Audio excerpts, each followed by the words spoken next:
This king has a sick obsession, that is to raise a flea as his pet. Under the care of the king, the little flea has grown to the size of a pig. A few days ago, the king was enjoying the performance of the princess. Suddenly, a flea jumped on his hand. The king wanted to swat it, but the flea seemed to be able to read the king's mind, and it was able to jump from the left hand to the right hand according to the king's order. The clever little flea was much more interesting than the princess's performance. After the performance, the king couldn't wait to leave the hall, while the princess felt ignored. The king took the flea back to his room, then cut his finger and let the flea drink his blood. Then he brought a gold box with a soft cushion and let the flea sleep in it. He picked up a magnifying glass and watched the flea with great interest. He was very happy, and he had been completely fascinated by the flea. A few days later, the flea has grown to the size of a peanut. To make the flea happy, the king stayed in the house all day and made various toys for the flea to play with. The king cared more about the flea than even his daughter. The princess has reached the age of marriage, so she is very eager for love. At dinner, the princess expressed her desire to get married, hoping that the king would find her a perfect husband. What sort of husband would you like? I'd like my husband to be courageous and strong and handsome. The king agreed without hesitation, but he didn't want his baby daughter to leave him so soon. Then the princess said that the steak was not cooked enough, which made the king think of his flea. So he took the steak and went back to his room, gently calling out to the flea. After only a few weeks, the flea is already 100 times as big as before. The king feeds it with the steak, and then gently strokes its back, hoping it will grow stronger. But one night, the king calls the doctor urgently, and it turns out that the flea is sick. The doctor is shocked when he enters the room. He has never seen a flea so big. After some examination, the doctor tells the king that the flea has cancer. The king is heartbroken at the loss of the flea, and he orders the doctor to keep this a secret. The next morning, the king tells the princess that he has already thought of a way to choose a husband for her. A few days later, the king hangs up the skin of a special beast. He claims that whoever can guess what beast the skin is peeled from will be able to marry the princess. The first man is a farmer. He rubs it for a while and says it is a pig's skin.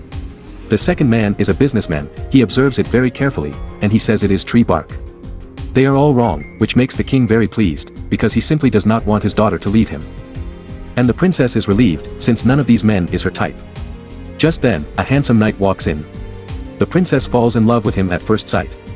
She tells the king to pause the test, and then eagerly asks what kind of animal skin it is.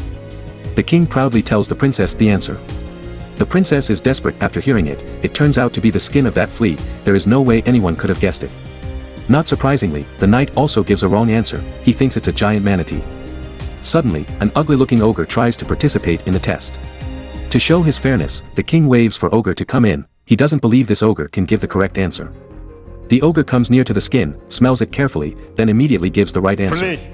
The king is dumbfounded, and the princess is so scared that she runs out of the hall in tears. She runs to the top of the castle, threatening the king with her life. But the king says that as a king he must keep his words. Under his angry rebuke, the princess obeyed. Then the princess walks out of the castle in tears, and she meets the long-awaited ogre. He grabs the princess by the arm, then walks in the direction of his home. After walking for several hours, the delicate princess falls to the ground because of physical exhaustion. Surprisingly, the ogre shows his gentle side. He carries the princess to continue the journey. The ogre climbs up the cliff with the princess. They arrive at a cave located at the top of the mountain, and this is the ogre's home. Looking at the animal carcasses all over the ground, the princess is frightened. She wants to escape, but she knows she is not capable of that. All she can do is sit on the edge of the cliff and stare in the direction of the castle. Time flies and the princess begins to lose hope for her future. On this day, the ogre is out hunting, and the princess is surprised to find that there is a woman gathering herbs on the other side of the cliff. The princess sincerely asks her for help, and the woman agrees to save her. But she can't do it alone. She needs the help of her husband and sons. So the two agree to meet here the next day, and the princess is so excited that she stays awake all night. Early the next morning, the princess sneaks outside the cave when the ogre is not paying attention, and she sees the woman's son. It turns out that this is a circus family, and this young man is a tightrope walker. He carries the princess on his shoulder, walks on the pre-established rope, and slowly moves toward the other side of the cliff. But that is when the ogre smells something unusual. Just as they are about to reach the other side, the ogre spots them. The strong ogre moves along the rope. Seeing that the ogre is about to catch up with them, they cut the rope in time. The princess is finally free, and then the circus family takes him in the direction of the castle. Suddenly, the ogre breaks into the carriage. He is still alive. The circus family fights with the ogre in the carriage, but they are no match for the strong ogre. Soon 3 of them are sent to Jesus by the ogre. The tightrope walker escapes with his mother and the princess, but is soon caught up by the ogre. They hide behind a large rock. The tightrope walker tries to kill the ogre with fire, but it doesn't work. The enraged ogre strangles him with his hands, and the woman tries to save her son, but ends up dying along with him. The frightened princess continues to run forward, but soon she realizes that this is a dead end. She can only wait for death. The ogre catches up and wants to strangle the princess, but he can't do it. He has fallen in love with her.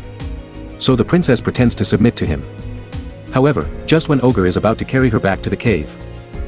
In the castle, the king is very sick after the loss of the flea and the princess. Suddenly, he is told that the princess has returned. The king rushes out in his pajamas, looking at the princess in front of him. He feels very guilty. To make up for the princess, the king passes the throne to her the next day, and all the nobles in the country come to celebrate with her. Obviously, the princess already has the courage and wisdom to lead the country, but she has lost her innocence forever. I am Movie Ape, thanks for watching.